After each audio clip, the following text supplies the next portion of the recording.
जमलोक से उबार लेत, चंदन के चढ़ाए से चक्रवर्ती कर देते हैं। भगवान शिव के ऊपर अगर कोई चंदन चढ़ा दे तो भोलेनाथ प्रसन्न हो जाता, और अगर कोई चावल चढ़ा दे तो क्या करते हैं भोलेनाथ? चावल के चढ़ाए से तीनों लोक बख्शीश देत, और कोई अगर फूल चढ़ा दिया तो पुष्प के चढ़ाए से कलेश हर लेत है। अगर भोलेनाथ के ऊपर कोई फूल चढ़ा दिया तो भगवान शंकर उसके कलेश को, दुख को दूर कर देते। और कोई अगर 3 पत्ते वाला बिल्लू पत्र चढ़ाता है तो भगवान शंकर तो और प्रसन्न हो जाते हैं। बेल पाती के चढ़ाए से, बेल पाती के चढ़ाए से अपनो जन कर लेत। अगर भोलेनाथ को बेलपत्र कोई चढ़ाता है तो भगवान शंकर उसे अपना बना लेते। और कोई भोलेनाथ के पास जा करके गाल बजा दिया, बम बम कह दिया, तो भगवान शंकर तो इतने निहाल हो जाते। गाल के बेल पाती के चढ़ाए से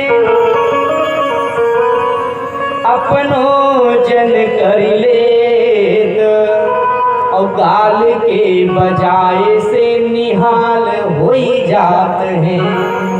ऐसे भोलेनाथ हैं। बोले शंकर भगवान की जय, श्री वृंदावन बिहारी लाल की। इस प्रकार से मनु जी के तीनों कन्याओं के बारे में वर्णन करते हैं। आगे चल करके मनु जी के पुत्रों के बारे में वर्णन आता है।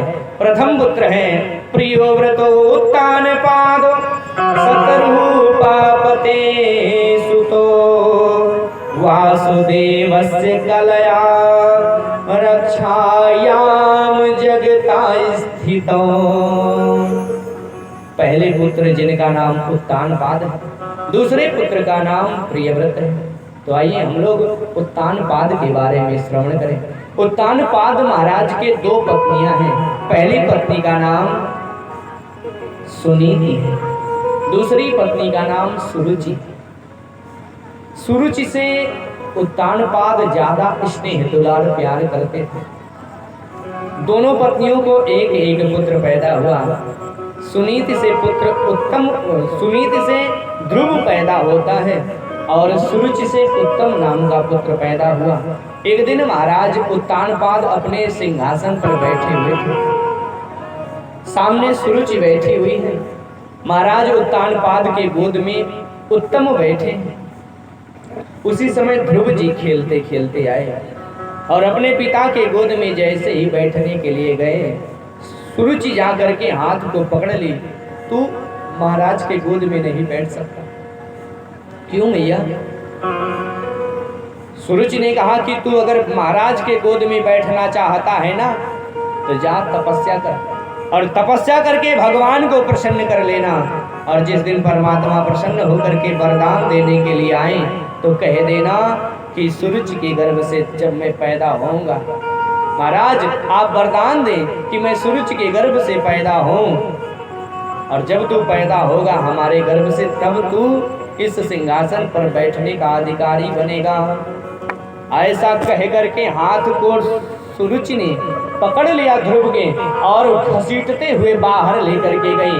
अस कही बाह पकड़ ध्रुव तेरी, अस कही बाह पकड़ ध्रुव तेरी, अस कही बाह पकड़ ध्रुव तेरी, अस कही बाह पकड़ ध्रुव तेरी, मंदिर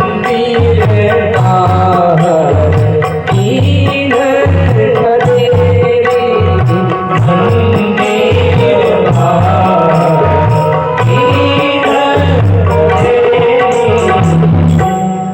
मंदिर से बाहर ले जा करके धकेल देती है, निकल जा, अब दोबारा मत दिखाई देना। ध्रुव जी इतने कुपित हुए, क्रोध में आकर के कहते हैं इस विमाता का मैं देख लूंगा, इस माता का मैं देख लूंगा, जो भी होगा देख लूंगा। अपनी माता सुनीति के पास जैसे ही पहुंचे, माता सुनीति ने अपने पुत्र के मुख पर हाथ रख दिया। बेटा अमंगल बात नहीं, बेटा ऐसा नहीं कहते, क्या हुआ, कारण क्या है?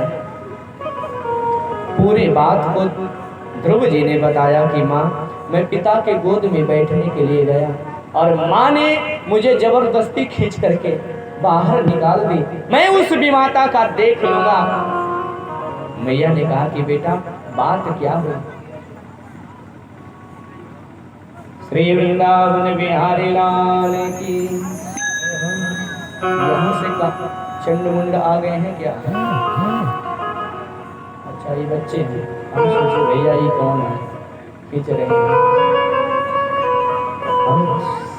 हम तो चक्कर में पड़ गई, सामने से क्यों नहीं आई? श्री रामचंद्र भगवान की जय। कोई बात नहीं। हरे राम राम राम हरे हरे, हरे